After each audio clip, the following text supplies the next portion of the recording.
২৬ বছরেরও কম, তবে এই বয়সেই বিশ্বের অন্যতম ক্ষমতাধর এক ব্যক্তিকে মসনদ থেকে নামাতে তার ভূমিকা অনস্বীকার্য। সমাজবিজ্ঞান বিভাগের এই স্নাতক বাংলাদেশের সাবেক প্রধানমন্ত্রী শেখ হাসিনার বিরুদ্ধে দেশব্যাপী শুরু হওয়া শিক্ষার্থীদের আন্দোলনের অন্যতম মুখ। গোয়েন্দা সংস্থাগুলোর হাতে নির্যাতিত হওয়ার পরে ব্যাপকভাবে পরিচিত হয়ে ওঠেন। নাহিদ ইসলাম সম্পর্কে ওয়েবসাইটে এভাবেই বর্ণনা করেছে টাইম ম্যাগাজিন।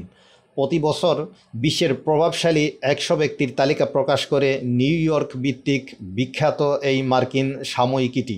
এবার সেই তালিকায় জায়গা করে নিলেন বৈষম্য বিরোধী ছাত্র আন্দোলনের অন্যতম সমন্বয়ক ও সরকারের ডাক, টেলিযোগাযোগ ও তথ্য প্রযুক্তি মন্ত্রণালয় এবং তথ্য ও সম্প্রচার মন্ত্রণালয়ের উপদেষ্টা নাহিদ ইসলাম। শেখ হাসিনা সরকারের পতনের পর ডক্টর ইউনূসের নেতৃত্বে দায়িত্ব নেয় অন্তর্বর্তী সরকার।